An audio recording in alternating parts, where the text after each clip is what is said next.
সংসারে আমার যৌবনকালটা আমি কাটিয়েছি, আমার সময়টা তার জন্যই ব্যয় করেছি, আজ সে আমাকে বিচ্ছিন্ন করে দিয়েছে।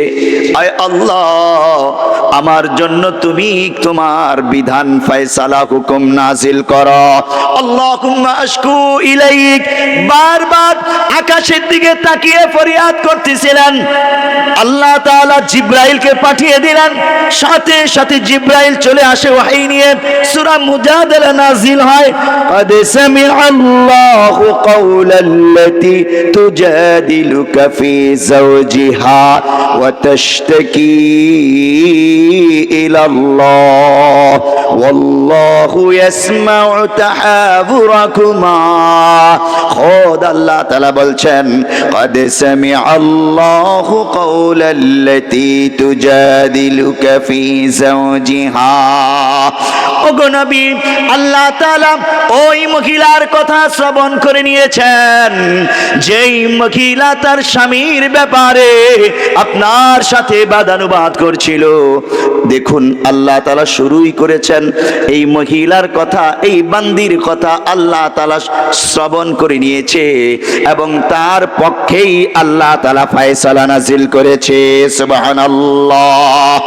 আমি বলছিলাম, আমার মায়েরা, যদিও আমার মায়েরা বর্তমান ফিতনা ফাসাদের এই যুগে সমস্ত ফিতনা ফাসাদ থেকে মুক্ত থেকে, গুনাহ থেকে মুক্ত থেকে জীবনটাকে যদি পুত পবিত্র রাখতে পারে, আর বিপদের মধ্যে পড়ে গেলে আল্লাহর কাছে যদি ফরিয়াদ করে, আমি কোরআনের উপর আস্থা রেখে বলতে পারি, খাওলা বিনতে সালাবা রাদিয়াল্লাহু তাআলা আনহার কথা, কণ্ঠের আওয়াজ যেমনি করে এই জমিন থেকে আরশ আজিম পর্যন্ত পৌঁছে গেছে, ও আমার মায়েরা, ও আমার বোনেরা, আপনার কণ্ঠের আওয়াজও এই জমিন থেকে আরশ আজিম পর্যন্ত পৌঁছে যাবে।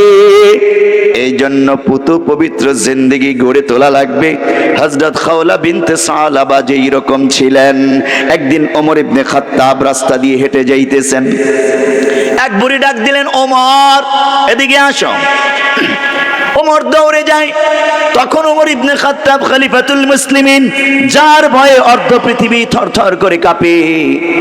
ওমর দৌড়ে গেলেন, অনেকক্ষণ দাঁড়িয়ে দাঁড়িয়ে কথা বললেন, কয়েক ঘন্টা। সাথে যেই সৈন্যরা ছিল, রাষ্ট্রীয় মন্ত্রী পরিষদ ছিল, তাদেরকে রাস্তার মোড়ে দাঁড় করিয়ে রেখেছে। ওমর ফিরে আসার পর জিজ্ঞেস করলেন, আই আমিরুল মুমিনিন, এত বড় দুঃসাহস এই মহিলার, কে এটা? আপনার মতো আমিরুল মুমিনিনকে দাঁড় করিয়ে রেখে কথা বলে, কত বড় বেয়াদব। ওমর ইবনে খাত্তাব বলেন, তোমরা কি জানো কে এই মহিলা? আরে আল্লাহর কসম করে বলতেছি, সে যদি সকাল থেকে রাত পর্যন্ত আমাকে দাঁড় করিয়ে রাখতো, আমি দাঁড়িয়েই থাকতাম যতক্ষণ সে ছুটি না দিত। আল্লাহু আকবার। জানো কি কে এই মহিলা? আরে আমি ওমর ইবনে খাত্তাব। আর কি, এই মহিলা যখন আল্লাহর জমিনে দাঁড়িয়ে ডাক দিয়েছে আল্লাহকে, আরশ আজিমের ঊর্ধ্ব থেকে আল্লাহ তাআলা তার ডাকে সাড়া দিয়ে জিবরাইলকে পাঠিয়ে দিয়েছে। আল্লাহু আকবার। একটি সূরা নাজিল করেছে, সূরা মুজাদালা। এই হলো সেই ভাগ্যবান নারী খাওলা বিনতে সালাবা রাদিয়াল্লাহু তাআলা আনহা।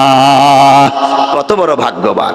তাহলে এই মহিলা খাওলা বিনতে সালাবাও সফল কাম হয়ে গেছে। আমি আর আপনি, আমাকে আর আপনাকে জিজ্ঞাসা করব, তোমার জীবন সফল কাম হয়েছে কি? তোমার সন্তানের জীবন সফল কাম হয়েছে কি?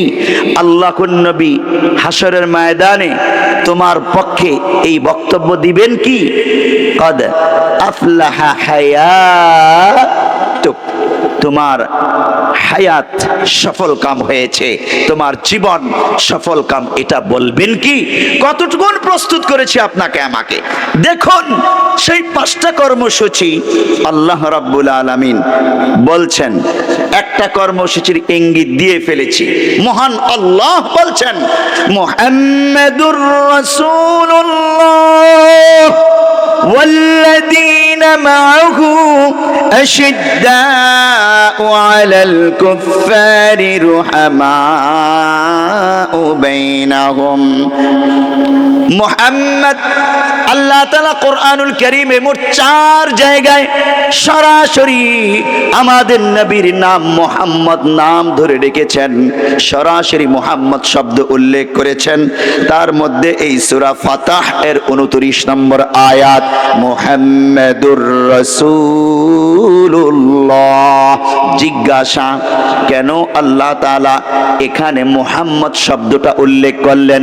অন্য অন্য জায়গায় ইয়া আইয়ুহান নাবিয়্যু, ইয়া আইয়ুহার রাসূল এভাবে উল্লেখ করেন, কিন্তু এখানে মুহাম্মদ সরাসরি কেন নাম বললেন? কারণ আছে, শানে নুজুল আছে। 6 হিজরিতে আল্লাহ করে নবী স্বপ্ন দেখেছেন, হজ করার জন্য বাইতুল্লাহ গিয়েছেন। সাহাবায়ে কেরামকে বললেন, আমি তো এই স্বপ্ন দেখেছি।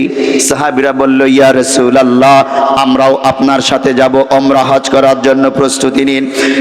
1400 সাহাবী রেডি হয়ে গেল। আল্লাহ করে নবী মক্কায় চলে যান হজ করার জন্য। হুদাইবিয়া নামক প্রান্তরে পেয়ারা নবী যাবার পর ওসমান রাদিয়াল্লাহু তাআলা আনহুকে কথা বলার জন্য ভিতরে পাঠান, অনুমতির জন্য, যে আমরা যুদ্ধ করতে আসি নাই, হজ করে চলে যাব, উমরা হজ করে চলে যাব। কাফেররা ওসমান রাদিয়াল্লাহু তাআলা আনহুকে বন্দী করে। অনেক বড় কাহিনী আছে, বিস্তারিত বলছি না। অবশেষে কাফেররা বলে, চুক্তি করে আল্লাহর নবীর কাছে এসে, এবছর তোমরা হজ করতে পারবা না, চলে যেতে হবে, ফিরে যেতে হবে।